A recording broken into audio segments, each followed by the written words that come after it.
Yeah, hi guys. Okay, so I'm still on this, just a couple of different things right now. I'm still very, how can I put it?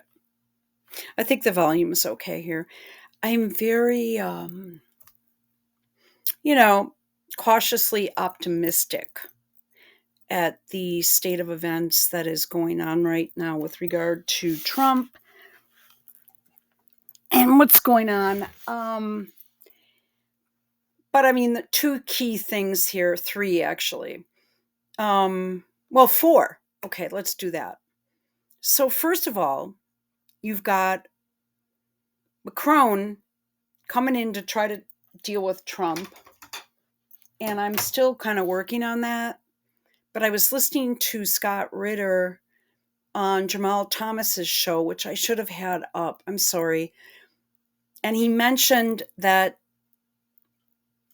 Trump's body language here was just sort of like he didn't care about Macron, blah, blah, blah. And when Macron touched his knee, and so the audio might be wrong on your end. I can barely hear it on my end. So I turned the closed captioning on and let's go.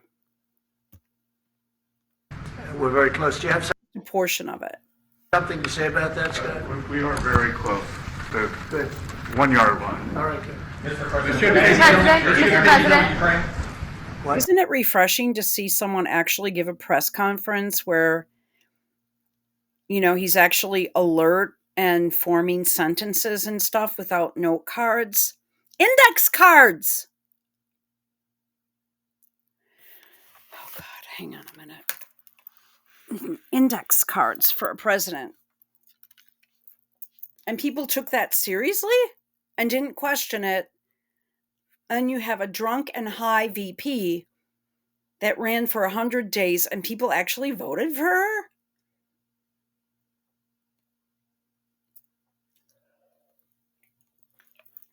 All right, hang on. Let's do it. What? Would a mineral deal include a security guarantee for Ukraine? Well, it'll be. Would I know it's too loud on your end, but I can't hear it on my end. I've just noticed that happens when I go back and listen to these videos before I post them. So would something about a mineral deal, would security be a trade-off with a mineral deal with Ukraine? Now I have just about had enough of this shit. Okay, we were promised that it would be over before he got into office. And now we're digging ourselves deeper and deeper and deeper because you have idiots in NATO, idiots in the UN, and mainly you have French. And Keir Starmer is a thorn in my side because Trump, yeah. How can I put this? I just don't want Trump to bend the knee to these people. He's being fucked with and he's having all these people coming there and to beg him to not end the war, and he has all this pressure on him, and then you have a rat and a mole that's been put into the FBI who we know nothing about. We know more about Obama than we do about Dan Bongino. He refuses to release his background. I mean, at least with Vance, he at least says, hey, my mom was a drug addict. I didn't like my dad, so I went back and forth to court to change my name 1,500 times, which I still don't understand. But okay, we'll let it slide. He really wants to be president, I think, in 2028. So he's following the Trump line closely and is finally coming out with some statements I can, at the moment, get behind and say, okay, he's all right. for now, like for this week, or excuse me, for today. Okay. Hang on a minute. So would that include a security guarantee? We can't. I swear to God. All right, let's do it. Europe is going to make sure that nothing happens. I don't think it's going to be much of a problem. I think once we settle, there's going to be no Settle more what? war in Ukraine, and you're not going to have it. Once we settle, there will be no more war in Ukraine. Let's go back.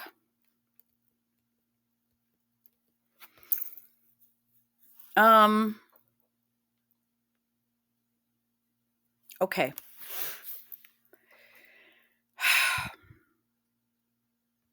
I'm just trying to be objective, but obviously I'm not. So Yard line. All right. Mr. President. What? we are very close to the 1 yard line. I still don't like Caroline Leavitt, by the way. There was a video I saw of her, and her body language again solidifies my feelings on her. And why hasn't Trump fired someone yet? I'm waiting. Oh, he did. Keith Kellogg. Oh, come on. A mineral deal include a security guarantee for Ukraine? Well, Would a mineral deal include a security guarantee for Ukraine? No fucking way. Starmer is sending troops over. You guys want to die for that little guy? You go ahead.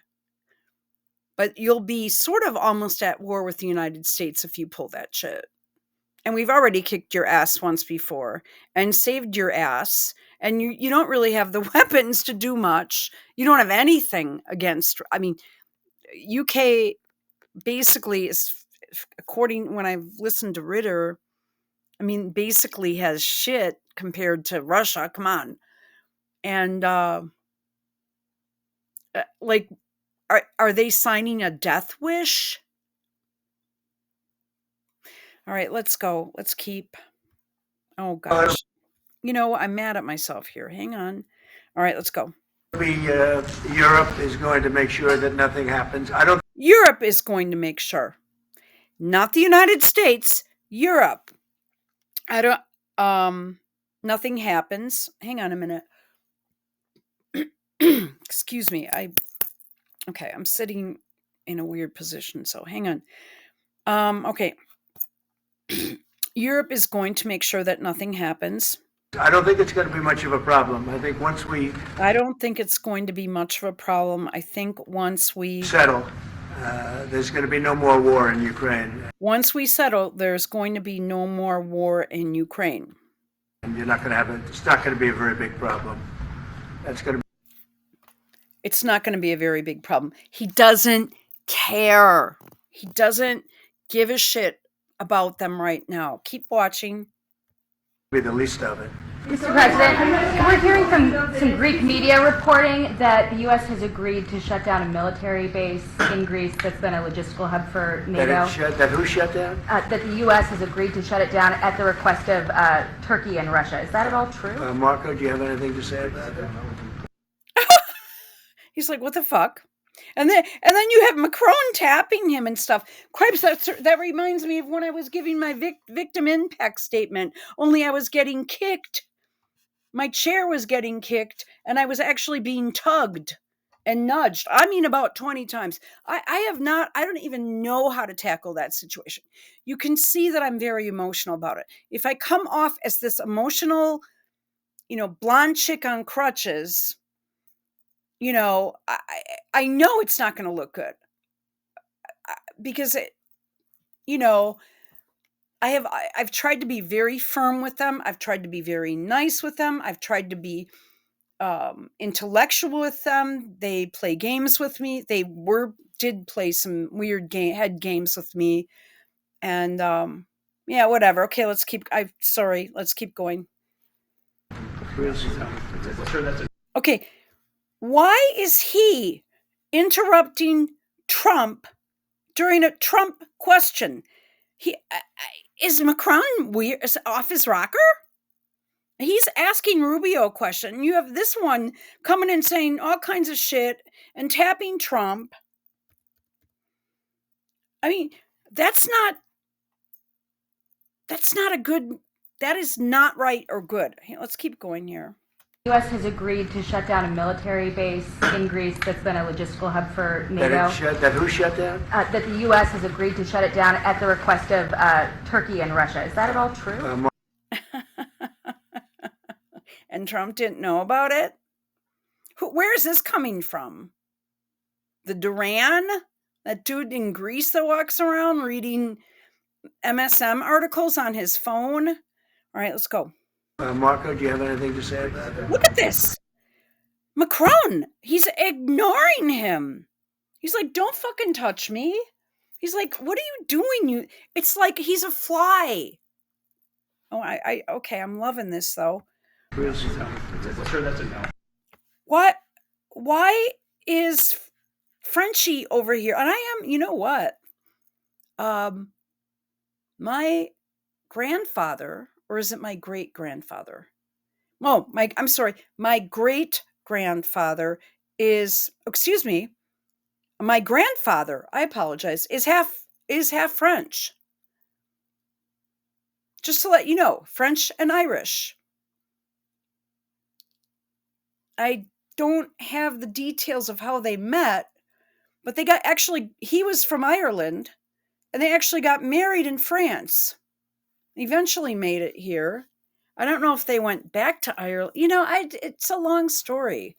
No, then, yeah, I'm sorry. And then had my grandfather here. All right. I know. Aren't I interesting? Let's go. So I shouldn't be bashing. Is that at all true? Marco, do you have anything to say about that? Sure, that's a no. That the U.S. has agreed to shut it down at the request of Turkey and Russia. Is that at all true? Marco, do you have anything to say about that? Why on earth is Macron interrupting a question? First, there's a question to Trump. Then there is a question. Then Trump asks Rubio a question, and Macron interrupts? No. That would be, yeah, no. Sure, that's a no. That's a no. Sure, that's a no. Where is this rumor coming from? President, Mr. Now watch Macron. He's kind of going back. Is it a no? It's a no, sir. We don't know. It's not a correct story. Thank you. Mr. President. Well, if I were Trump, I would have said, okay, where exactly did you read that? How do you react to people in Europe who say that you are abandoning Ukraine and that you are going to sacrifice the security of Ukraine by making a deal with Vladimir Putin? Now, we're helping Ukraine. All right now. That we're abandoning them. It's not Trump's war, it's Biden's war. And why doesn't Jill Biden go in for questioning? Dr. Jill. And you know what's really weird is like she was trending on Twitter today, on X today. And people all you need to do is type, and they don't use hashtags anymore. Just FYI to the Meghan Markle people. God. I mean, hashtags are out. You're supposed to highlight, okay? So I'm just saying, I don't, you have to be verified to highlight. So I've stopped using hashtags, too, because it's apparently something you just don't do right now. I mean, I'm sure okay, whatever. And okay, now I forgot what I was going to say. Shit. And I'm not starting this thing over either. It'll come to me in a second. Anyway, I read something on Twitter, but I'll think of it in a minute. Okay. Making a deal with, about Jill Biden, Jill. And her Twitter handle is capital Dr. Biden. Now, when I first heard when that stupid slimy piece of shit was president for 8 years, well, it's actually 12, but when the stupid slimy piece of shit was president, I actually thought that Jill was a real medical doctor. Oh, did she line her coffers? And she was trending, so people didn't bother to type her name in the search bar, and her Twitter address comes up. So I just started quoting and reposting stuff. Nobody sees my shit anyway.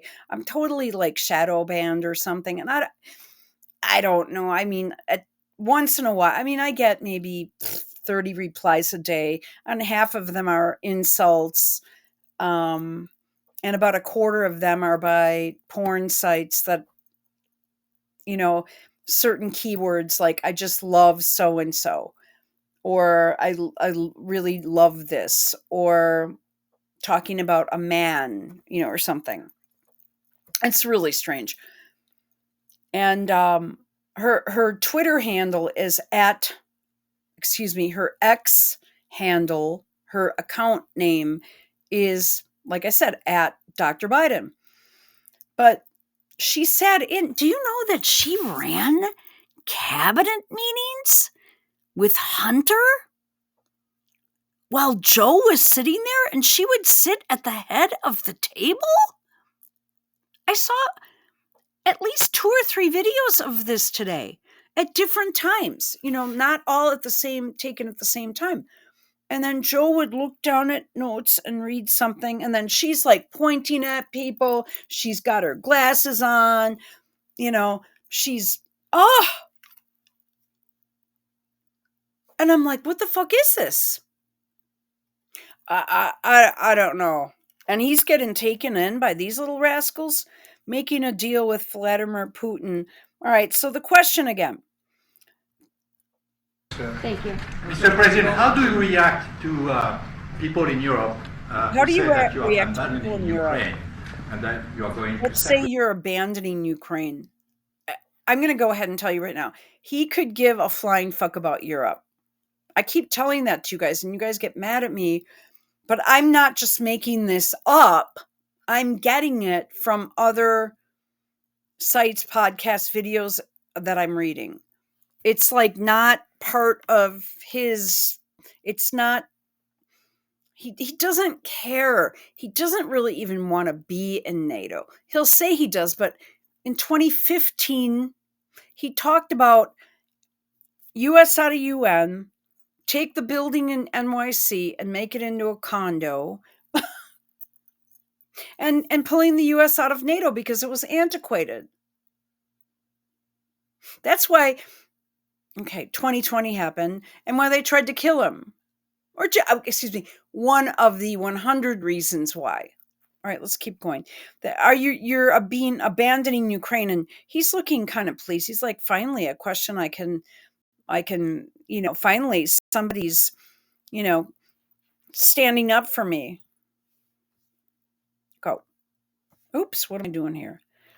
Oh, there we go with the sacrifice the security of Ukraine by making a deal with Vladimir Putin. We're helping Ukraine like nobody's ever helped Ukraine before. And I can say this, if I didn't become president, Ukraine would right now still be at a level where there would be no even thinking about a peace. And it was, it's a sad thing that this happened. This would have never happened, this war. What he's trying to say is, we're not abandoning them. We're helping them get a peace deal so the war ends, so they can go back to their lives. Now, you have to remember, there are 2 regions that were attacked,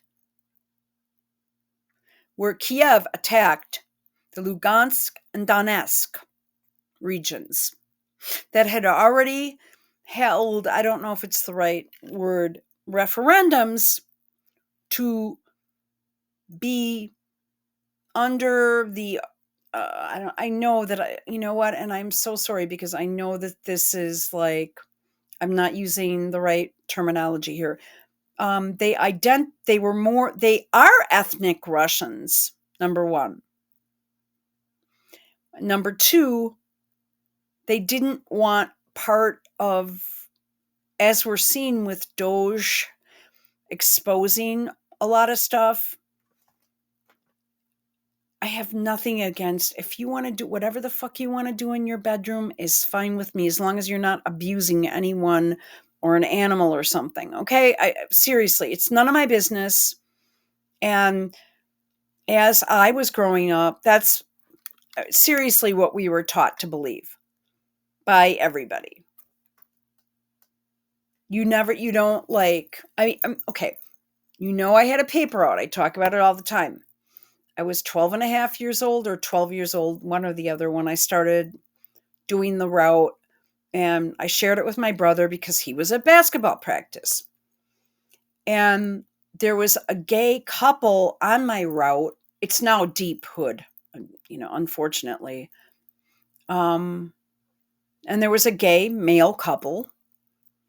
There could have been more than one, but I collected monthly from them, which means you could set up a monthly payment and go there once a month to collect for the money, or you could do weekly or monthly.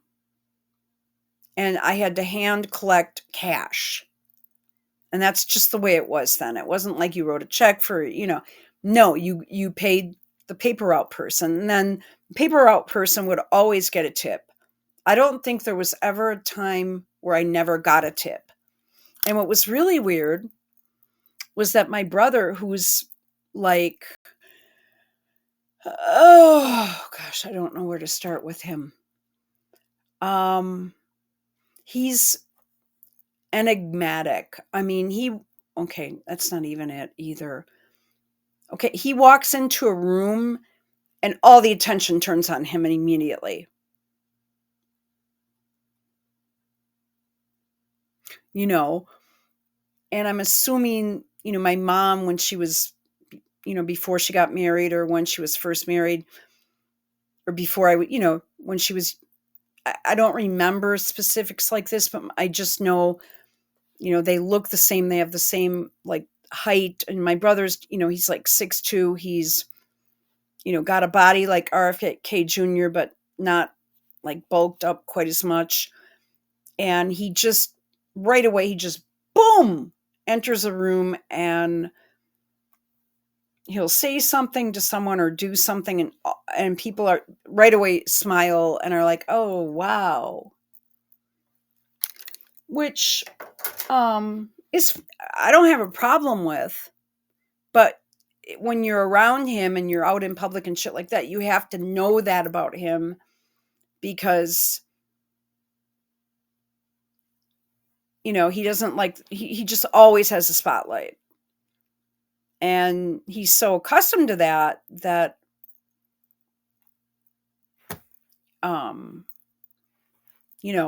but when we were younger and I used to get tips, I used to come home and my mom would say, well, how much did so and so give you? And she'd have me keep track of my tips, because that, you had to whatever give the certain amount to the journal or whatever.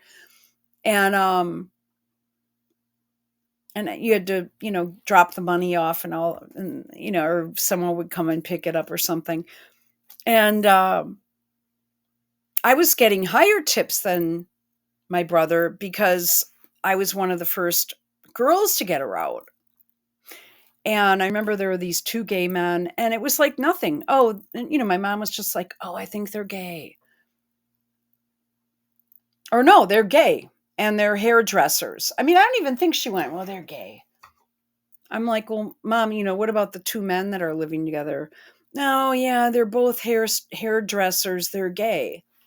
Did we use that term back then? I think we did. Anyway, these guys were typical 70s, with the mustaches and the longer hair, and these they were a monthly collect. They lived in a townhouse on Hampton Avenue, and they would They were really hard to get in touch with. I'd have to go there at really oddball times to knock on the door to get their monthly collection. I mean, sometimes I had to like ride my bike or walk over there when I wasn't doing my route. And they would always tip me pretty good. The monthly tippers were good. But 1 year or 1 month, this guy ran out of money, and I had gone back there like 4 times to collect. And he said, well, hang on a minute. And he wasn't mean or like huffy with me or anything. He's like, oh, I keep forgetting. Hang on, you know. And he started going through a bunch of stuff. And I'm standing at the back door because the back doors were in the alleys where the parking was. And then the front was on the road. And I used to go up and down through the alley to deliver to this large townhouse complex. And they gave me, I'll never forget, like Liberty silver dollars that are from the 20s one year. And I brought them home, and then they gave me a tip. They gave me 2 or 3 of these. And then maybe some bills for the rest of it. Because I think they gave me like a $5 bill and then 2 silver dollars. And my mom is like, oh my God, you're hanging on to these. And she showed them to my dad, and they're the Lady Liberty ones. And I still have them. And, but even back in my day, the whole gay thing was there, and that was it. But now in these very conservative countries, they want to shove this crap, pardon the pun, up the people's asses and down their throats. And people just don't want that shit. They don't identify with sort of the modern EU. They identify with, they're more inclined to identify with, Mother Russia versus the new modern gay, liberated, change the sex of your child Europe. They don't want to be a part of that. So they voted to get the fuck out. And this was a while ago. I think W could have even been president. I'm not sure. I'd have to go back and look it up. But in 2014, they did the Maidan Revolution, and that was under Obama, Biden, Blinken. I saw a picture of Jen Psaki in there, carrying lollipops. All right, let's keep going here. Okay. What he's saying is that we're not abandoning the Ukraine. We're giving them peace. So just shut the fuck up. And it never would have happened if I was president. 0 chance. And it has happened. So my function is to get you out of the war, get them out of the war, let them live. He's saying, let them live, get them out of the war. I'm not abandoning them. I'm helping them. But this money train and this crap with this little Alinsky person, that's over. Live. It's a bloody war. It's a horrible war. Thousands of people are being killed a week. And I would say Russia, maybe 700,000 people. Those numbers are questioned. I've looked them up. I get many different numbers. He did say 1 million about a while back, and I got into a stupid Twitter fight with someone. I said, and this was like a month ago. I said, it's not that high. Well, Trump said it was. I'm like, yeah, but maybe he's getting the wrong information. And that was when Keith Kellogg was still advising him, which he's not anymore. I believe it's Witkoff. I don't know who he's got over there. I think Witkoff. Okay. I think Ukraine probably a similar number, and that's not talking about the towns and the cities that have been blown up. That's talking about soldiers. This has been a horrible, bloody mess, and we're going to get it solved. We got to get it solved. And we're not talking about America's soldiers from this country. We're talking about Russia and Ukraine. but on a humanitarian basis, we have to get this very, very bloody, savage problem solved. And I will say this also, it could lead to World War III if it's not solved. You know, there'll be a point at which it's not going to stop at those two countries. Already there's such involvement from other countries, and it including France. could really lead to a very big war, World War III, and we're not going to let that happen either. Would you support the idea to send European troops in Ukraine to back the The ceasefire? European troops may go into Ukraine as peacemakers. So when the agreement is done, they can watch that everything's followed properly. I don't think that's going to be a problem. And a lot of the European countries, I think, I don't want to speak for France, but I know that the president's talked about doing that also. I think that'll be a very good day when we can go in as peacekeepers as opposed to what's going on right now with everybody being killed. Will they So, have U.S. backing? Those troops going into Ukraine, will they have U.S. backing? Will they have U.S. backing? The troops sending troops into Ukraine? No fucking way. well, we're going to have a backing of some kind, and obviously the European countries are going to be involved, and I don't think you're going to need much backing. I think that's not going to be a problem. Once an agreement is signed, Russia's going to get back to its business, and Ukraine and Europe are going to get back to their business. I don't think it's going to be a problem. Mr. President, you talk about will you Doge? meet with President Zelensky soon? What? Will you meet with President Zelensky soon? I will be meeting with President Zelensky. In fact, he may come in this week or next week to sign the agreement, and which would He's telling him in advance, you can come here and visit me, but you're coming here to sign the agreement. Think of him as like the head of a corporation, or like the head of a, like he's the man. which would be nice. I'd love to meet him. Would meet at the Oval Office. So the agreement's being worked on now. They're very Mar-a-Lago for you. close to a final deal. It'll be a deal with rare earths and various other things, and he would like to come, as I understand it, here to sign it, and that would be great with me. I think they then have to get it approved by their council or whoever might approve it, but I'm sure that will happen. He's in advance saying, I'm sure it's going to happen. I'm sure he's going to get it approved. I'm sure he's going to sign it. It's going to happen. Macron, Monsieur le Président Macron, est-ce que vous Yeah, at pouvez some point commenter I'll ce qui a be été dit par meeting le with président President Trump? Putin also, yes. I'm meeting with I don't- President Putin also, yes. Don't know when we speak. We're trying to get this thing worked out, but yeah, at some point I'll be meeting with President Putin too.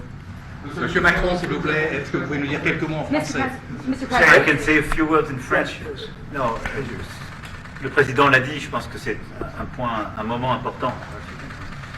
C'est un moment important de la discussion. On veut bâtir la paix en Ukraine, et le bilan qui a été rappelé, une réalité, il y a d'1 million de morts et de blessés depuis le début de ce Trump is just bored with the guy. I think he would have appreciated him speaking English.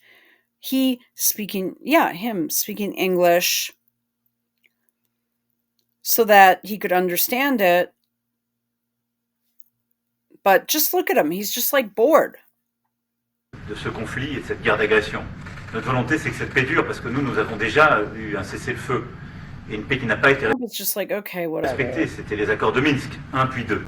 Et donc le corps de cette discussion, c'est de s'assurer d'abord qu'il y ait un cessez-le-feu, ensuite que les Ukrainiens soient impliqués. Je pense que ce que vient de dire à l'instant le président Trump est très important, c'est-à-dire qu'il va rencontrer rapidement le président Zelensky pour signer cet accord sur les minerais critiques et les terres rares, et que c'est aussi un moyen All d'avoir... right, I'm going to forward through it. There was a part that I had, and I lost it, but let's keep going. Is it back here?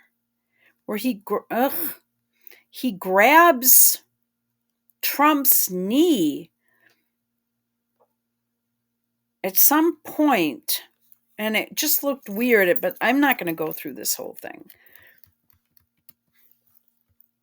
A moment ago. This is exactly what we want to do. We want to build peace with Ukraine. As President Trump mentioned, there are already 1 million dead and wounded in Ukraine since the war began. We had a ceasefire in the past that was not I don't know. respected. This was under the Minsk Agreements 1 and 2. President Trump, as he said, will be meeting with President Zelensky to sign a deal on rare earths. And we are pleased to see this very strong American involvement. Europe, of course, also stands ready. Very strong American involvement? Huh? To support Ukraine in various ways, supporting its military. And we don't want to preempt any sort of discussions that are currently underway, but we do share the same objective of building this. I'm not sure if we share the same objective exactly, but whatever. Lasting peace. I just want to tell you a little story. So we were at the Eiffel Tower having dinner with your wonderful wife and with my wonderful wife, and we came Oh my God. out and he started speaking the French deal, I which is don't written a win settlement between Utah and the Well, I can't Doge, find. sir, do you think that Doge could benefit from more streamlined communications? There was that email telling people. because we have people that don't show up to work and nobody Right. even knows if they. Let me tell you a story about that, because I can't find what I'm looking for, but I'll skim through it. My mom, who's honestly put herself in a position where she's become rather confused. Like, I can't even, I want to use the words batshit crazy, but that sounds kind of disrespectful. She's just looking for attention. And she's going to make herself more sick because of that. You know, she's running herself down to the ground intentionally. And she keeps calling me up saying she's dying. She's not. She's been doing this actually now. This is year 5. Well, 4.5 maybe. She still gets a commission check that belongs to my dad, who was still working till he was 90 and passed away, but she's still getting it deposited into a joint account that also has my brother's name on it. She told me she called someone. I can't really remember at this time because so much has gone down in my personal life. A couple of years ago, she told me that maybe 2 or 3 years ago that she contacted whoever and they said, yeah, well, as long as you keep that account open, you're going to get the checks, the commission. I really do have to chuckle because if this, and he was, self-employed, right? But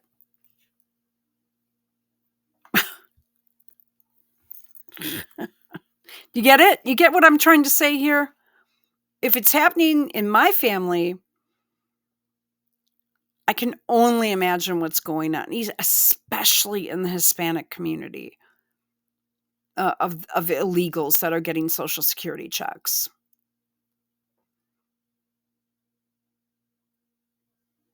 I mean, yeah, people die and they keep getting shit. I mean, yeah, this is well known anyway.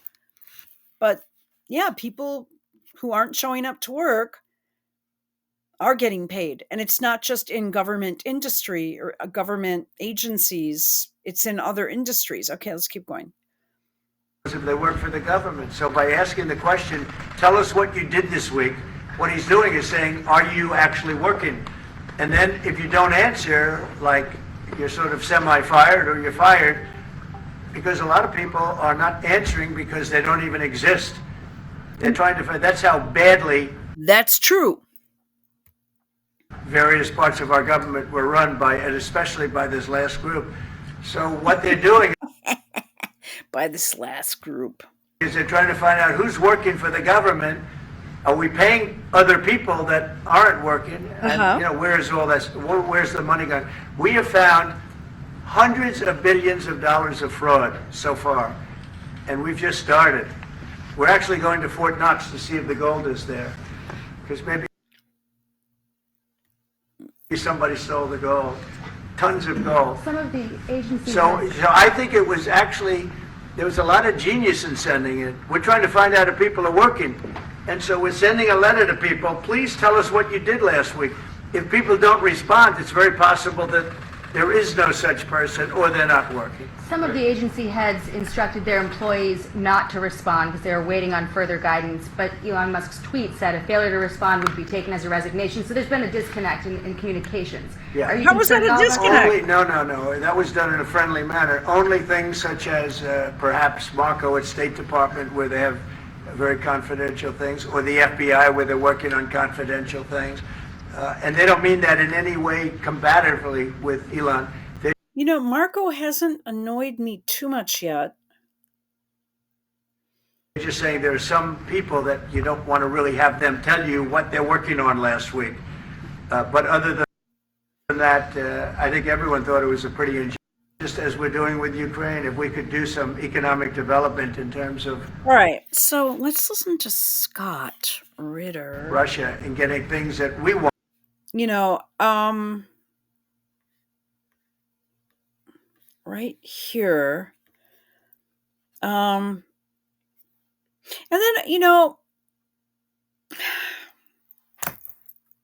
Jason Goodman is on the same page with me with this shit with Bongino. This is like, people keep saying, where are the Epstein files? Where's this? Where are the Well, first, I want to just say, I'm quite certain that Robert Kennedy Jr. has seen any classified information. I would hope he has seen it, but I have a feeling that he's probably seen it before. I've listened to many interviews with him on this topic. I'm going back many, many years. One interview that I recall is still out there somewhere, but it's on a Mirrored BitChute channel. I think I have it bookmarked. I'm sure that I do. Where he speaks about who he believed was involved with his dad and different things. But this is long before. This was, I think, in 2021, this interview was. Long before where he's at now. So let's listen to Ritter on this.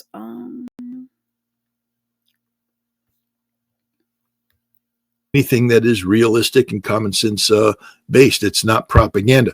But the United States has already conceded to Russia almost everything Russia wanted. The devil is in the details.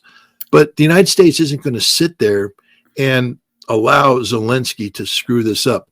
Denazification is something that will happen, but the answer to that is through... Isn't that weird how the left supports... I don't know if I'm allowed to say this on YouTube, supports that, the N-word, not, okay, the N-A-Z-I over in Ukraine, but then they turn around and call Trump a Nazi? This whole thing with using the term Nazi, you know what? All it is a political party that was the majority party in Germany. I'm so sick of that word, but okay. If I have to deal with it, I will. Let's see how far back we can go here. Out there. That doesn't mean that... All right, let's listen. Because that's part of the plan. You see, they basically have told Russia without telling Russia, get done what you need to get done. Do what you need to do. Right, establish whatever you need to establish so that when we are ready to sign this framework. Oh, yeah. Make it beneficial. But it's honest. I just wanted to say that I highly recommend this channel on Rumble. Let's see. It's called the Jamarl. I'm sorry. I know I'm not doing that right. Jamarl Thomas Show. He used to work for RT.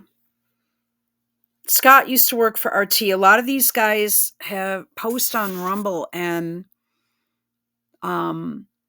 he considers himself to be a progressive leftist, And I understand many of the issues that he has, and some of the guests that he has on there, I totally disagree with. And I think that they're kind of race baiters, but that's just me, because it's not going to help. Telling a segment of society that they're down is just going to make them feel like they're down. Telling a segment of society, we can help you, and this is what, we need to, instead of continuing to keep a segment down, there need to be pathways for them spoken about for them to be successful. I've seen it in action. Obama destroyed it. And it was welfare reform. He did it. He put it in a budget or something weird like that. And it was being run by each separate state, had a program, and it limited the amount of time. If you were able and not disabled, it limited the amount of time you could be on welfare, and then had a work requirement attached to it. And then you could still, I believe, get your kids covered by insurance or, Medicaid state-run plans. I believe you could still get, food stamp money or something. It was just, I believe, a lesser amount. I can't remember. I have to go back and look at the program, because Obama, I didn't know this happened. And I had said something to someone once who wasn't a big Obama person. And it was one of my clients, or something to do with something that work related. And I had to just zip it. Okay. And I'm a brown noser anyway.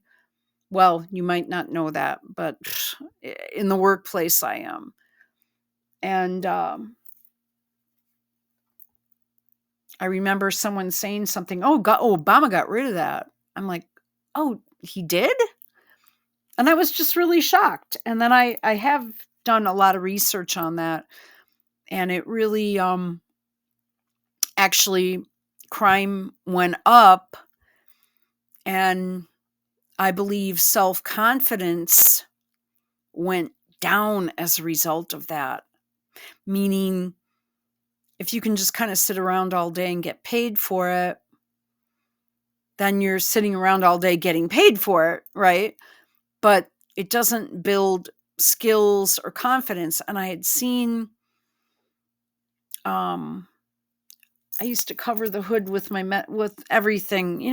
Nobody wanted to go down there. I'm like, well, a lot of us did. It didn't matter. And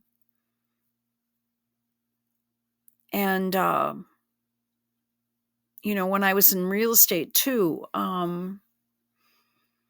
there were a few of us. When I say a few, I mean like 3 that were just like, yeah, sure, I'll do that. Yeah. And others that would be just like, no, or the majority, except for, the black women and the black men, the black men, especially in the really, really, really bad areas. But what they were doing too is helping people to flip houses and shit like that. And yeah, I was involved in a lot of that stuff. But it was quite a while ago. It was at least 10 years ago, maybe 8, I think, where, I things were really quite different. And, people wanted, stuff. They wanted certain features to a house. And so they would have to take a neighborhood that was on a different level than what their comfort level was, but it had all the amenities that they were looking for. And that seemed to be more important. I'm just saying. And I was pretty comfortable with things, but like I said, as Obama, further peeled this onion and all this, and with my timeline, I think I'm probably pretty well off. I'm going back to maybe, it was before Trump took office. I know that, the first term. And things had just gotten so far out of control. It was just very, very sad situation for Black people. When I listened to Jamal, he has some really good points. I really get where he's coming from. Okay, so let's continue on with Jamal and Scott Ritter. And maybe too honest. This is Joy and Reed in her basement. Oh yeah, we're not doing that. That what I was doing had value. And in the end, I'm sorry, I try not to cry on TV. And I think this is kind of like me on TV, so I apologize. And that it mattered. I see Karen is there, and she's been texting me as well. And so what I will just say is that in the end, thank you. Where I land is that the moment of guilt that I felt, that I went hard. Those are her only books? Give me a break. On so many issues, whether it was the Black Lives Matter issues of a young baby or a mom, or see what I'm saying? We never had that. To have a right to object to little baby things. So her certain issues, be it blowing babies. Okay. Let's get to Maduro as being equals. So yeah, she looked bad in this moment. But, Putin, Trump pointed out, or the very least Putin pointed out, that you think Doge is great. It doesn't mean that you think Elon Musk is great. It doesn't mean that you think that the destruction of these government think by any value set of, is not a sociopath or psychopath. Stelter is out of his goddamn mind in that take. Just completely out of his mind. But my guest is here, and I want to bring him on. I am joined with the one, the only Scott Ritter. Scott Ritter is a weapons of mass destruction whistleblower.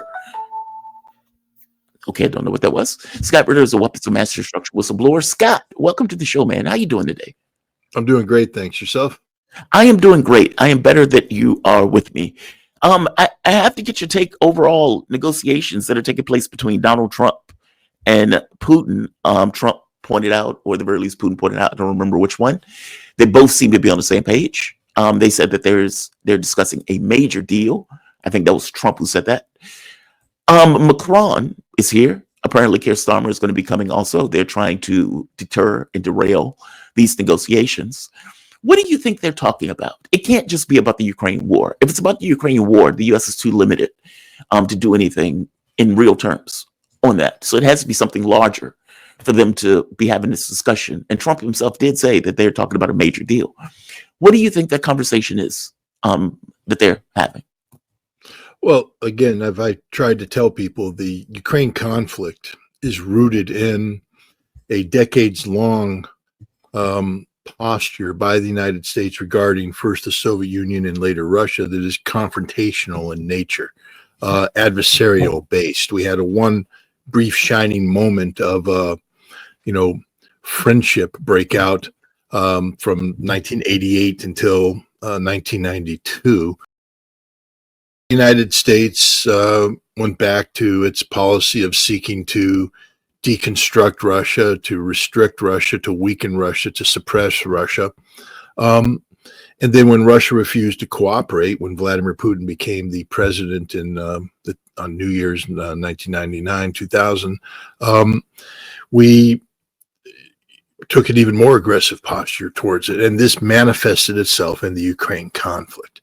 So, the Russians have said, and the United States has likewise said, that, bringing an end to the fighting that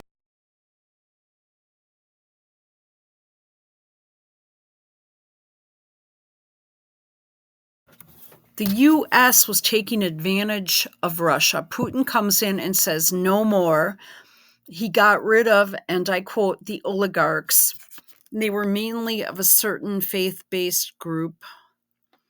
And he just said, well, we're done with this shit. We're going to take control of Russia. So hang on one moment. Let me go back. And I'm not the expert. But just from what I know of shit that I've been listening to. Okay, let's go. Adversarial based. We had one brief shining moment of friendship break out from 1988 until 1992. Now, 92 is when Clinton sent people over there to help reconstruct things. 88 was sort of when, well, in between, well, Reagan was still president, and Bush took over in 89, where he was inaugurated, put in office. There was an 88 election, and they were trying to, since the Soviet Union fell in 89, when the first Bush was president, and then they started fucking around with some regime change stuff. And when Putin came in, he said, nah. When Bill Clinton came in, they just like really kind of fucked up the economy because they were trying to rip the Russian people off. Putin comes in, he's like, but he comes in as a former spy, knows exactly what's going on, and did kind of what Trump is doing right now. Cleaned house, got rid of the bullshit, and was a man of the people, was a populist. Almost exactly like, with Trump. And then that other guy was in there for a while. And then Putin came back and he's been there. I forgot that guy's name. Oh, Obama had his hands all over him. Whatever. Let's continue listening to Scott. And, okay. The United States went back to its policy of seeking to deconstruct Russia, to restrict Russia, to weaken Russia, to suppress Russia. And then when Russia refused to cooperate, when Vladimir Putin became the president on New Year's 1999, 2000, So are you guys understanding that? The United States was trying to really... Well, here, let's go back a little bit here. Okay, go. It's regarding first the Soviet Union and later Russia that is confrontational in nature, adversarial based. We had one brief shining moment of friendship break out from 1988 until 1992. The United States went back to its policy of seeking to deconstruct Russia, to restrict Russia, to weaken Russia, to suppress Russia. And then when Russia refused to cooperate, when Vladimir Putin became the president on New Year's 1999, 2000, we took an even more aggressive posture towards it. And this manifested itself in the Ukraine conflict. So, the Russians have said, and the United States has likewise said, that, bringing an end to the fighting that doesn't solve the underlying causes of the war just means that the fighting is going to re-erupt a few years from now, and we'll be doing this all over again. So in order to resolve the Ukraine conflict, we have to resolve the fundamental disconnect in U.S.-Russian relations. And I think what we're seeing with the Trump administration is the realization of the reality that he isn't seeking to sustain the militaristic approach which defined U.S. policy, the projection of power globally. He is looking for something completely different, more of a transactional relationship that is heavily focused on mutual economic benefit and cooperation.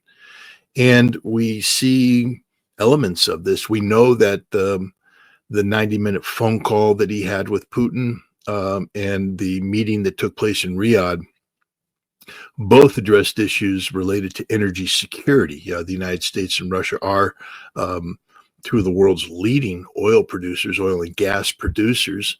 And rather than view each other in a strategic competition that is a zero-sum game, they're talking about how they can work together to manage energy prices so that you have stability in the energy market. This is the kind of conversation that's never taken place between the United States and Russia.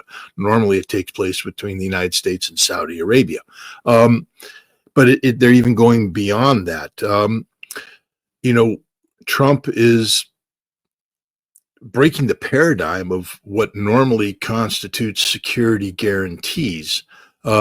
Traditionally, security guarantees are military based, saying, look, we will put troops on your soil, we'll commit so much military resources to provide military backup for you in case of anything bad happening.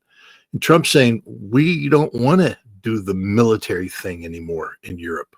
What we're looking at is economic relationships that are so expansive that they become de facto security guarantees, that by locking ourselves in economically, we can't afford to have a war that will be disruptive, that alone becomes the guarantee. And so we saw Trump, and I remember the reaction of everybody when this first came out.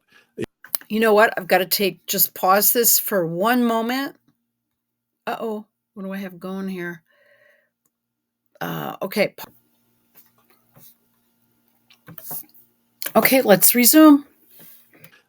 I want to have a vested interest in Ukraine's $350 or $500 billion rare earth mineral market.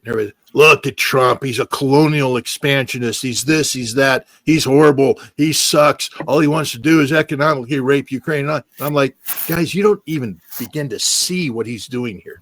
You know who did see it? Vladimir Putin.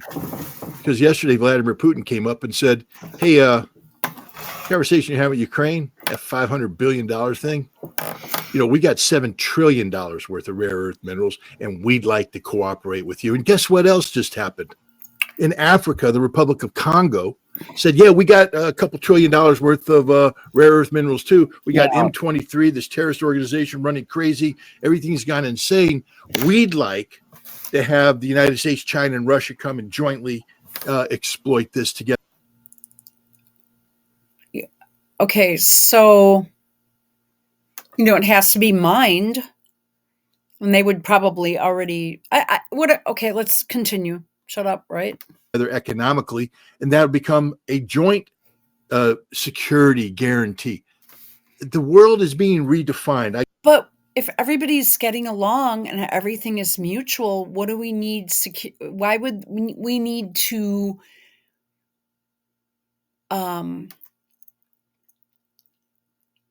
if Russia and Ukraine and if the borders, the people are in the borders, if no one's causing problems like a Biden, Blinken, Nuland thing, why can't we just have peace and work together? Am I being too naive here? Is it that hard for people to understand? And why? Okay, let's keep going. Fine. I keep telling people, don't come at me and compare Trump to Biden or compare Trump to Obama or compare. Okay, right there. Right there. Oh yeah, I'm fired up. We got $7 trillion worth of rare earth minerals, and we'd like to cooperate with you. And guess what else just happened? In Africa, the Republic of Congo said, yeah, we got a couple $1 trillion worth of rare earth minerals too. We got M23, this terrorist organization running crazy. Everything's gone insane. We'd like to have the United States, China, and Russia come and jointly exploit this together economically. And that would become a joint security guarantee. The world is being redefined. I keep telling people, don't come at me and compare Trump to Biden or compare Trump to Obama or compare Trump to Bush or anything else past. That was all deep state oriented. All right. I'm going to stop there. to show you a comment that I got into a huge argument with someone on X a while ago, a while back. Wow.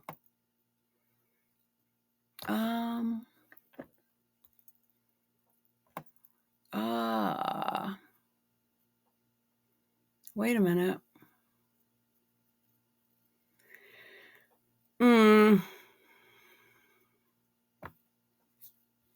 Okay.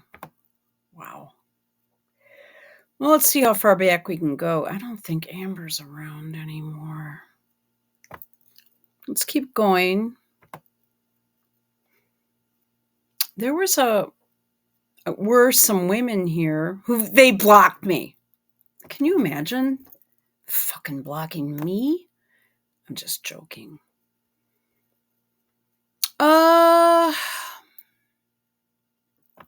All right. Let's see if we can find this. It was it could be already kind of disappeared, right?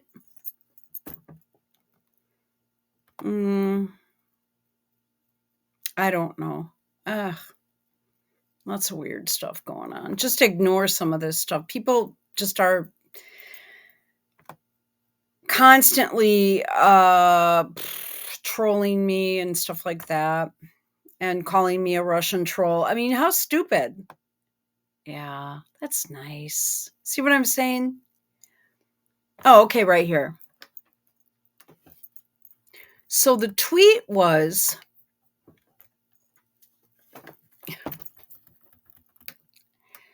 all right, if I can find it.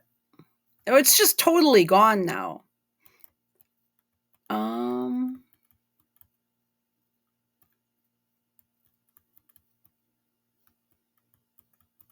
Yeah, just ignore some of this stuff. So my tweet was, don't ever compare Trump to Biden. I am British and follow Americans who support each side. It's not my place to judge how U.S. citizens vote. So I'm the first person to have come out and said that too. So I made an unbiased example using both so as not to offend either side's supporters. I was not inferring either actually did. You chose to read it that way. A fucking nut job. And the actual tweet was, if I can find it, Trump or Biden's, it was like, they think they're going to get Meghan Markle on tax fraud with her 501c3 now. I'm like, fuck, it's not going to happen, girls. Okay?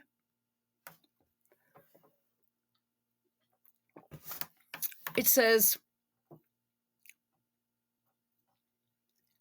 I think it's how it can be defined. But, okay, whoa. I guess I could donate, for example, to Biden. Are you kidding? Or Trump's personal foundation. But I agree, didn't donate to a particular party. Lady C mentioned this probably a year or two ago, that they were skating on thin ice with regards to charity politics. 2 years ago, they were skating on thin ice with charity and politics. Based on what information? They're not. They have people in place. They've got fucking Emmanuel, that Ari Emanuel, Rahm Emanuel. Oh my God. Obama's chief of staff. I mean, you people over there, I swear to God, you are not. I've really lost my respect for the British people. I really have. So I said, Trump or Biden's personal foundation? Are you fucking serious? How dumb are you? Trump and Biden are not on the same level. Trump is high level and has never taken a salary as president. In other words, why would you donate to Biden's foundation? They're not even the same. Biden is a criminal and DC trailer park. I am British. Well, I already put you guys through that. If you do not start to offend people, you will continue to decline and soon you will be a zero, as what my president views you as right now. I have traveled all over to England, blah, blah, blah. Show replies. Your president views Brits as zero? I said, as what my president views you are right now. That was on February 17th. So basically, today is what, the 26th? Yeah, he's not jazzed with Europe right now. No, you guys have nothing to offer us. As Trump is running the U.S. as a business, he's the CEO of the U.S. Yeah. Did I read that correctly? Yes. You mean Fatso Tass? And somebody, they're just, what's wrong with me? And then they block me. Because you know what? I'm going to go ahead and tell you. These are some dumb women. Do I have my mic on? I hope so. Yeah, I do. These are dumb women. They're just dumb. And they don't even try to get educated. They don't make an effort to get educated. Now, I think I found, hang on a minute. Nope, I didn't. Okay. I thought I found I saved a clip that I really wanted you guys to see where Trump was just like blowing off MACRON. I'll keep looking for it.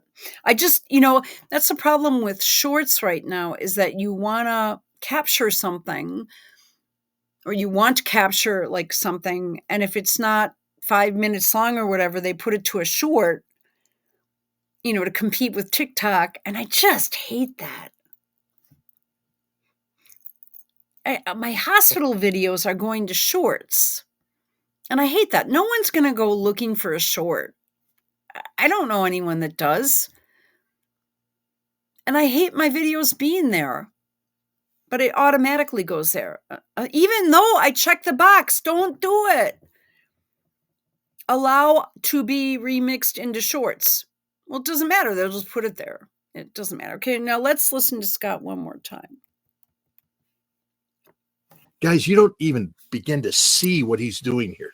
You know who did see it? Vladimir Putin. Because yesterday, Vladimir Putin came up and said, hey, conversation you have with Ukraine, that $500 billion thing, we got $7 trillion worth of rare earth minerals, and we'd like to cooperate with you. And guess what else just happened?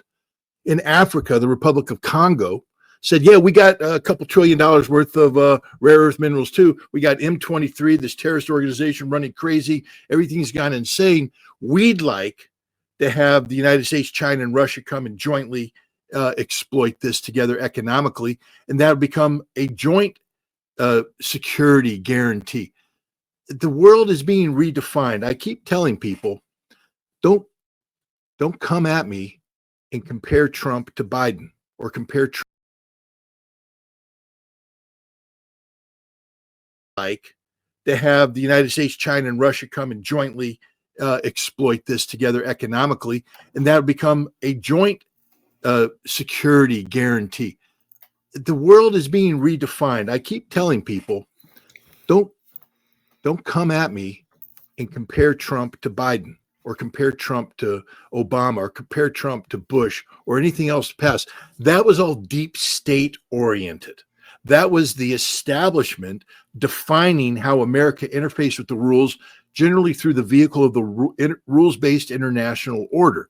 The Biden administration was at least honest enough when they promulgated their national security strategy document to say that the number one thing that drove America's national security was the continuation and sustainment of the rules-based international order.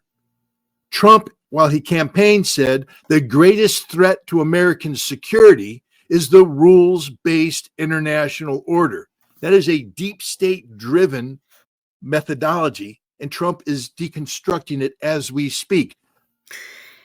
And Keir Starmer doesn't really want to get on board with that. Matter of fact, he made fun of Trump. He sent people in here to campaign against him using USAID money. So I will not tolerate. I have zero patience for people who want to play the game of, yeah, but Biden, yeah, but I don't care. And neither does Trump. He's not having that conversation. He doesn't give a damn what Biden did. He's saying that's over. We have reset ground zero in terms of how America defines itself. We are deconstructing. If you don't think the deep state is being deconstructed, try and pick up the phone call, all you deep state journalists, and call your FBI contacts and your CIA contacts and your national security contacts. You know, the ones that leaked all that information to you over. They are shredding documents as we speak, lawyering up because they're going to jail. Every single one of them. They are a threat to the national security of the United States as defined by the sitting president of the United States.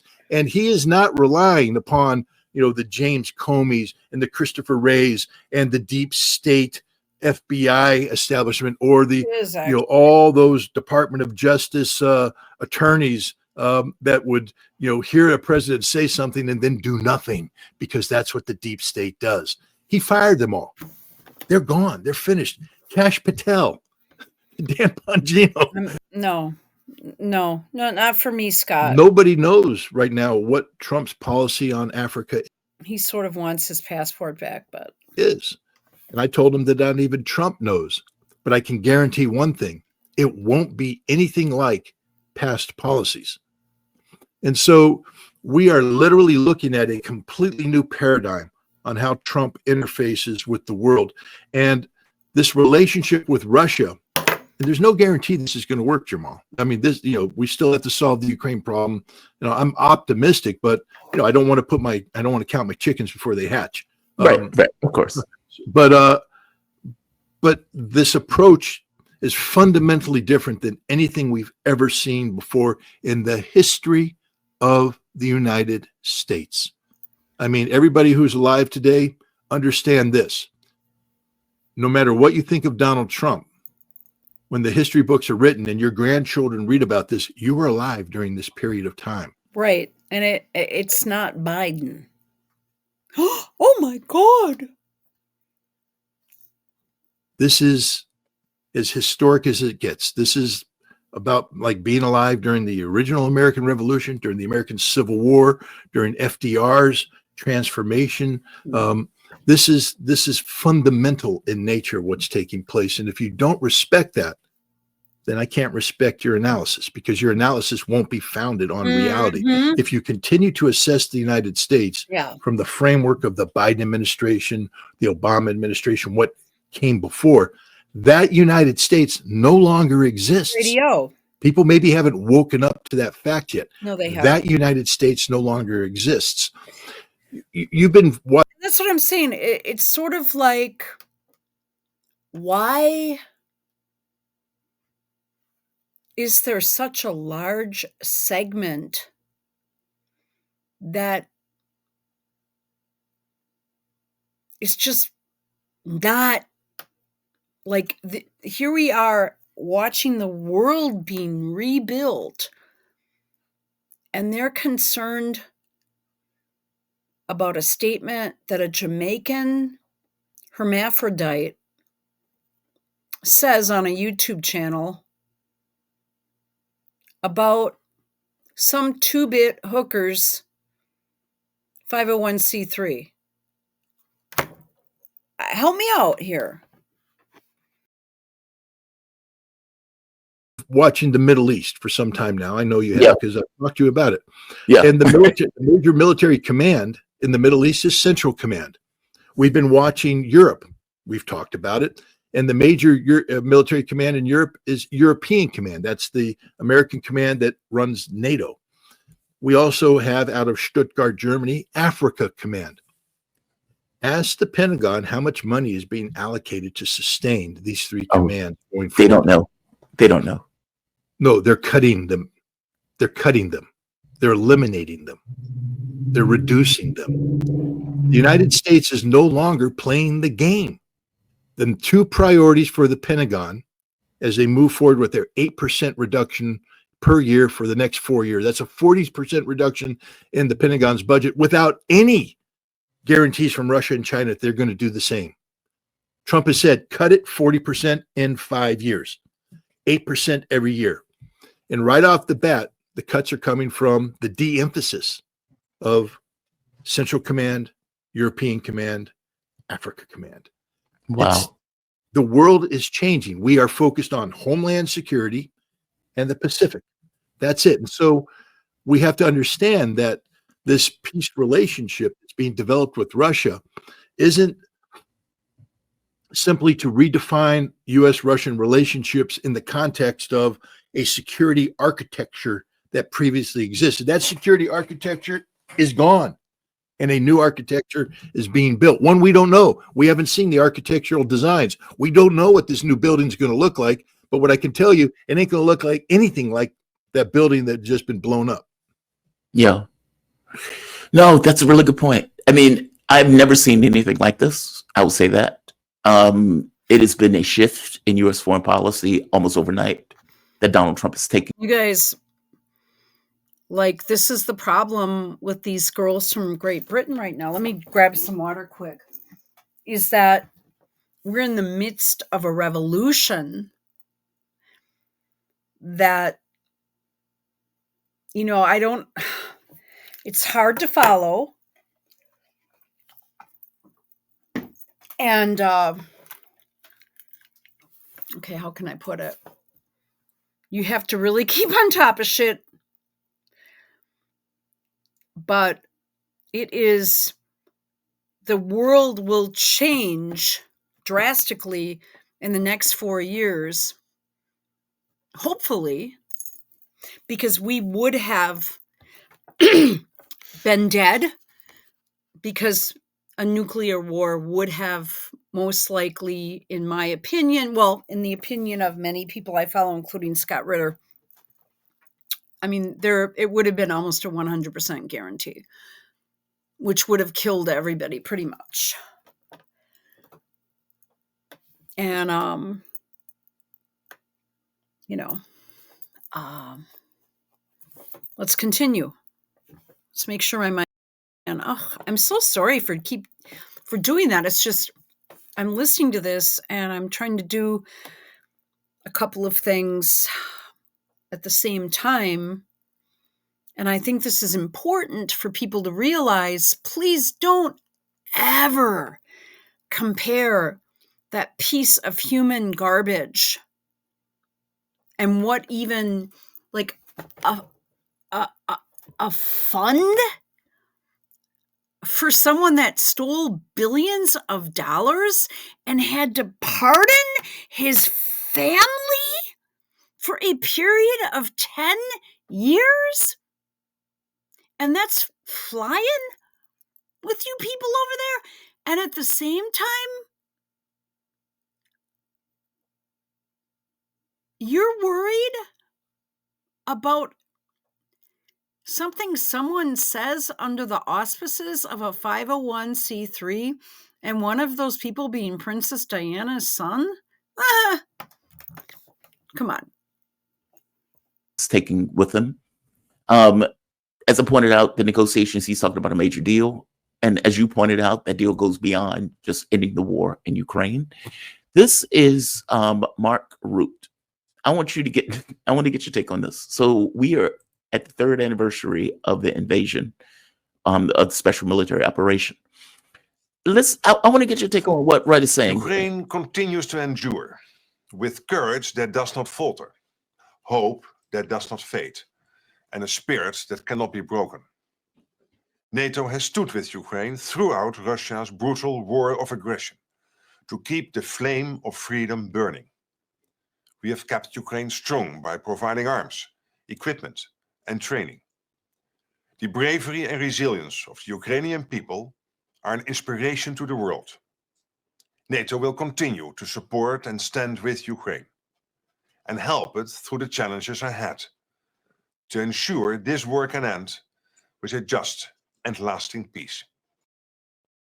I'm going to stop there in this clip because my tolerance for listening to these guys is very low, if I'm being bluntly honest with you.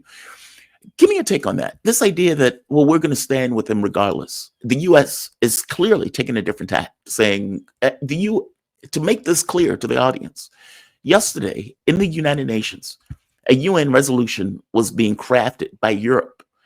The U.S. refused to sign on to that resolution condemning Russia for the invasion, meaning they would not sign on to it. Europe is isolated. If the U.S. puts out a resolution effectively saying we want a peaceful settlement to the war, most of the world will most likely sign on to it. Europe will most likely abstain. They're isolated. He is saying this, wearing no clothes to say it. If America is not backing him, right? I mean, like, what am I missing in this? Europe, I guess the question is, does Europe really have the capability to support this war if the U.S. pulls out? And is this just posturing by the NATO representative, knowing full well that his capability of doing anything is undercut if America pulls out? Jamal, remember, this is Trump's second time being elected. When he came in the first time, after winning the 2016 election. Third. Our NATO allies in Europe worked with the deep state, with the establishment, many of whom were brought into the Trump administration to nullify Trump's predilection towards dramatic departure from the norm. And as a result, Trump, got NATO, said, well, you have to, more, we need more from you, more defense spending, more this, more that, etc. I've always said, and I believe that my analysis is accurate, that NATO is an extension of American foreign policy prerogatives. And same thing with the European Union. The European Union is an economic arm of the United States that we control through various processes, including the G7 and the G20. I just told you earlier that the deep state is dead.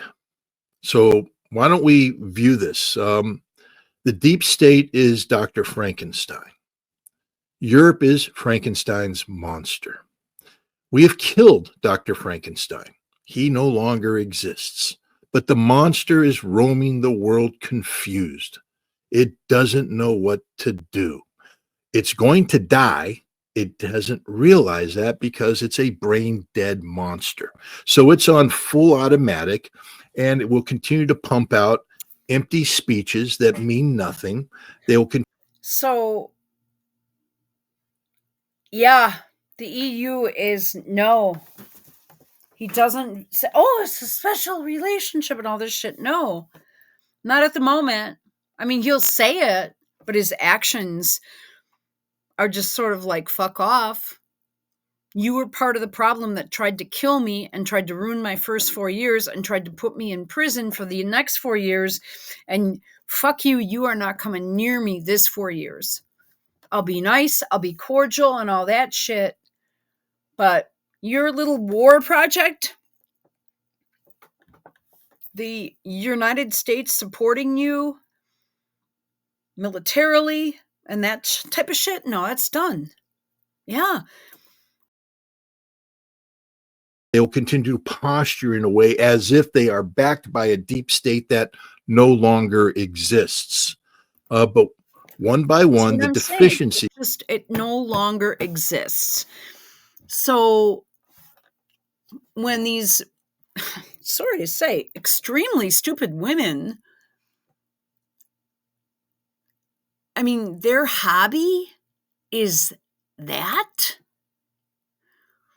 Deficiencies of Europe and NATO will come to the forefront. I said when Mark Rutte became the Secretary General that I believed he would be the last empty to die it doesn't realize that because it's a brain dead monster. So it's on full automatic, and it will continue to pump out empty speeches that mean nothing. They will continue to posture in a way as if they are backed by a deep state that no longer exists. But one by one, the deficiencies of Europe and NATO will come to the forefront. I said when Mark Rutte became the Secretary General that I believed he would be the last Secretary General of NATO. And I am very confident in that analysis. NATO is a fundamentally flawed organization that has no future because it has allowed itself, thanks to the deep state, to define its central mission as being focused on confronting a Russian adversary. And if the United States, the most powerful and important member of NATO. All right, so here, this is key. I hope this gets recorded. And I know it's boring, but when Mark Rutte became the Secretary General, that I believed he would be the last Secretary General of NATO. And I am very confident in that analysis. NATO is a fundamentally flawed organization that has no future because it has allowed itself, thanks to the deep state, to define its central mission as being focused on confronting a Russian adversary. And if the United States, the most powerful and important member of NATO, without which NATO cannot exist, has decided that Russia is no longer an adversary, that we will have a more rational relationship based upon cooperation, not confrontation, then NATO no longer has any justification to exist and will fall apart because no European nation or group of European nations can afford to sustain NATO in its current posture. But Mark Rutte, poor little Frankenstein's monster, doesn't know any better. So he goes out and he issues stupid speech after stupid speech, just like Kallas, the foreign minister, stupid speech. Ursula von der Leyen. Leyen, stupid speech after stupid speech. Now, there are the minions of Frankenstein out there who are trying, Macron, he can think. And he's like, I got to fly to Washington and I've got to hold Donald Trump's knee in a very disturbing manner and make secret signs and try and convince him that what he's doing is wrong. And if you saw Trump just could care less. At one point in time, Macron is actively leaning away from Trump because there's no agreement between these two men. Trump could care. Look at the absolute. Scott Ritter says Trump could care less, right? Let's do it one more time. And I saw this part of that video that I had up where Trump was just like waving him away, like, come on, give me a break. He went with his hand, sort of like, dismissing Macron. And he dislikes Keir Starmer even more. And Keir Starmer has put the UK in a bad position by the way, the entire Russiagate bullshit stuff that was initiated in the UK via Five Eyes intelligence. I mean, you guys really need to, I'm including a bunch of stupid bullshit in it, but sometimes I like to have fun, but it lasts about 2 minutes because you people over there in Europe are just not very bright. And you don't understand that we're in the middle of a sea change of the entire world. Of everything is changing. All right, let's should we keep going here? All right, I have to do something. Knee in a very disturbing manner and make secret signs and try and convince him that what he's doing is wrong. And if you saw Trump just could care less. At one point in time, Macron is actively leaning away from Trump because there's no agreement between these two men. Trump could care. Look at the I always think it's good to. I'm sorry, Scott. I was running it in the background. Please continue. I'm sorry. No, I'm just look at Trump's absolute disdain. I mean, this is a man he's not engaged. He doesn't care what Macron is saying. He's going through the motions here, and he will do the same thing with Starmer. What did Macron get coming out of this? Nothing concrete at all. And he knows that Trump is just going to move forward. The most important meeting is the one that's going to take place very soon between the foreign ministers. And that meeting is, to set up an even larger meeting between Putin and Trump that will solidify this grand new relationship. So, I mean, like you, my stomach is turned when I see Mark Rutte, Ursula von der Leyen, Kallas, and others speak. But I've learned to, coat my stomach with the Pepto-Bismol of reality, which is these are simply Frankenstein's monsters who don't know any better because they were programmed to do this by a deep state that no longer exists. Europe cannot sustain the conflict in Ukraine on its own. That is a 100% guarantee, and even the Europeans know that. You keep hearing Starmer and Macron talk about we have this military force, but the caveat's always with an American backstop. And Trump just said, there ain't going to be an American backstop. You guys are truly on your own, which means you're wasting my time. There will be a settlement on Ukraine. That settlement will be crafted between the United States and Russia. Ukraine will have no part in this, and neither will Europe. Zelensky recently, the Rada, refused to, let's say, recognize him as leader of that country. I mean, as you know, martial law has been declared. Zelensky has made this argument that, well, we can't have elections because we're in the middle of a war. And when European leaders go for the anniversary, they go with this idea of, okay, well, Trump is saying that Zelensky is a dictator, so we are going to get the Rada, the Ukrainian parliament, to validate Zelensky's rulership, his leadership status. The Rada refused to do it. They voted down the measure that pointed that Zelensky was still in charge. That looks horrible. So is Zelensky going to be able to be an impediment for this? There was an article in the New York Times, one of the leaks out of the Trump administration said Zelensky should take his money and go to France. Which is funny. Yeah, it is funny, right? Is he an impediment to this? Is he going to be dictated his terms? Meaning, is it going to be Trump signs a deal with Putin and it is given to Zelensky to sign? Or is Zelensky going to be able to, let's say, be a fly in the ointment in this? Because he seems to want to stay and wants to be a part of something associated with this. I mean, Zelensky has gone so far as to say, well, yeah, I know I passed a law saying that we can't negotiate, but Zelensky, can negotiate. Is he a fly in the ointment? My understanding is that the Rada didn't vote down the measure. They just failed to get enough votes for the measure, which means the measure did not pass. And yet this morning, they actually held a vote where there was sufficient votes received. Zelensky, there was heavy browbeating. That was some serious browbeating overnight. I'm sorry. Yeah, I think the point is that Zelensky is a dictator. And what happened is those parliamentarians who failed to appear for the vote were visited by men in uniforms who said, you can vote or you can go to the front.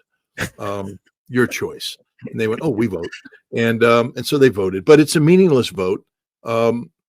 It doesn't change anything. As you said, it was all theater for the European audience. Zelensky knows that he is the problem, not the solution. And that eventually he will have to step aside. He's trying to leverage his continued role as president to get as much as possible. And I think the realization is that he's going to get nothing. He has folded on the issue of NATO, saying that he could step down as president, even if there is no NATO guarantee. But nobody's listening to him anymore. The United States isn't listening to him anymore. He is useful at this point in time because we don't know what's going to replace him. I think that he will be allowed to stay in power while the United States and Russia nail down their broader framework. And the reason is this: we know that Zelensky is a failed leader, a rejected leader. So by keeping him in, he's incapable of becoming a fly in the ointment because he's going to be eliminated. That is the 100% guarantee in this whole process is Zelensky will be eliminated sooner, very soon. But if we eliminate him now, before a Russian-American agreement has been nailed down, now you have a literal fly in the ointment because a new leader is going to come in and say, oh, invite me to the table. Invite me. I'm the guy that can talk to you. I'm not Zelensky. I'm the Ukrainian leader, the legitimate one with an election. You guys said you wanted me. Bring me in. That's literally the fly in the ointment. And neither Russia nor the United States wants that at this point in time. So I think Zelensky is going to be allowed to stay until the United States and Russia frame out their agreement. And once they do that, then they say, get the hell out of here. Boom, that's it on the table. Bring in the new guy, sign it, we're done. I think that's what's going to happen because it doesn't make any sense to get rid of Zelensky and then bring in what we said we wanted, which is a new legitimate Ukrainian leadership, and then ignore them. We can ignore Zelensky without penalty. Oh, right. Right. Oh, that is such a good point. His illegitimacy works to our best interests. Oh, that is such a good point. I am curious on something else. This idea that if the US president can't accept the Russian terms for political reasons, let's say Trump doesn't care about Ukraine, that this is Joe Biden's war. And what about the possibility of Trump allowing the Ukrainian military to fail on the battlefield? I think that's horrible. But if, let's say, Trump can't accept the Russian position, whatever that is the secondary option for Trump, let him fail. They'll come to the table when they fail on the battlefield, meaning I'm going to get what I want either way. I'm going to blame Joe Biden for this war. If the Ukrainian military, or if there is something that is inhibiting me from getting a deal, them failing on the battlefield is also sufficient for me. And I'm going to still blame Joe Biden for it. Like, meaning, is there a plan B? Is there a situation where the US president can't accept whatever deal is coming out of Russia for reasons associated with, well, we can't be this close to Russia? Like, how do you see plan B in this? I don't see a plan B. I don't think Trump is planning to fail. He's unique in that way. Most normal leaders would say, I need a plan B, a backup plan. Right. Trump's not planning. Hey guys, I've been going for kind of a long time with this, so I'm going to cut it. I'm still going to be looking for that clip I was looking for. I think there was something else I wanted to show you. But I think we'll leave it there. Okay. I hope you have a great night and thanks for watching. Okay.